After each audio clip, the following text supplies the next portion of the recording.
കേരളത്തിൽ കാന്താര 1-ന് കാത്തിരിപ്പുണ്ടോ? അഡ്വാൻസ് ബുക്കിംഗിന്റെ ആദ്യ മണിക്കൂറുകളിൽ നേടിയത്. നിങ്ങൾ ആദ്യമായിട്ടാണ് ഈ ചാനൽ കാണുന്നതെങ്കിൽ ഒന്ന് സബ്സ്ക്രൈബ് ചെയ്ത് ബെല്ലൈക്കൺ അമർത്തുക.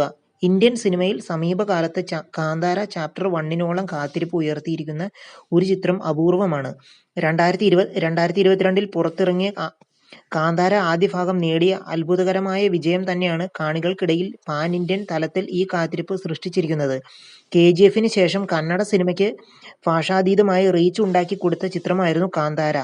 ഒക്ടോബർ 2-നാണ് കാന്താര ചാപ്റ്റർ 1 ലോകമെമ്പാടുമുള്ള തിയേറ്ററുകളിൽ എത്താൻ ഒരുങ്ങുന്നത്. ചിത്രത്തിൽ അഡ്വാൻസ് ബുക്കിംഗ് ആരംഭിച്ചത് ഇന്നലെയായിരുന്നു. ഇപ്പോഴിത് അഡ്വാൻസ് ബുക്കിംഗിലൂടെ നേടിയ ആദ്യ കളക്ഷൻ സംബന്ധിച്ച റിപ്പോർട്ടുകൾ പുറത്തെത്തിയിരിക്കുകയാണ്.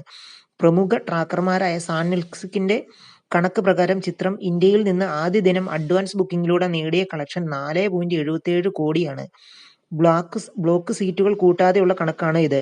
ബ്ലോക്ക് സീറ്റുകൾ ചേർത്ത് ചിത്രം ഇന്ത്യയിൽ നിന്ന് അഡ്വാൻസ് ബുക്കിംഗിന്റെ ആദ്യ ദിനം നേടിയിരിക്കുന്നത് 8.11 കോടിയുമാണ്. കേരളത്തിലും മികച്ച പ്രതികരണമാണ് അഡ്വാൻസ് ബുക്കിംഗിലൂടെ ലഭിക്കുന്നത്. കേരളത്തിലെ ട്രാക്കർമാർ ഇന്നലെ വൈകുന്നേരം പുറത്തുവിട്ട കണക്കുകൾ പ്രകാരം ചിത്രം ആദ്യ മണിക്കൂറുകളിൽ കേരളത്തിൽ നിന്ന് നേടിയിട്ടുള്ളത് 60.70 ലക്ഷമാണ്. പ്രധാന സെന്ററുകളിലെ പ്രമുഖ തിയേറ്ററുകളിലൊക്കെ ചിത്രത്തിന് ഇതിനകം നിരവധി ഫാസ്റ്റ് ഫില്ലിംഗ് ഷോകളും ലഭിച്ചിട്ടുണ്ട്. റിലീസിന് 3 ദിനം കൂടി അവശേഷിക്കുന്നതിനാൽ അഡ്വാൻസ് ബുക്കിംഗിലൂടെ തന്നെ ചിത്രം ഇതിനുമേറെ മുന്നോട്ട് പോകാൻ സാധ്യതയുണ്ട്. ആദ്യ ഷോയിലെ ആദ്യ പ്രതികരണങ്ങൾ പോസിറ്റീവ് ആകുന്ന പക്ഷം വലിയ ഹിറ്റായിരിക്കും ചിത്രം കുതിക്കുക. അത്തരത്തിലൊരു പോസിറ്റീവ് മൗത്ത് പബ്ലിസിറ്റിക്ക് വേണ്ടിയാണ് കന്നഡ സിനിമാലോകം കാത്തിരിക്കുന്നതും. പൃഥ്വിരാജ് പ്രൊഡക്ഷൻസ് ആണ് ചിത്രം കേരളത്തിൽ വിതരണം ചെയ്യുന്നത്. കന്നഡത്തിലെ പ്രമുഖ ബാനർ ആയ ഹോംബാലെ ഫിലിംസ് ആണ് ചിത്രം നിർമ്മിക്കുന്നത്.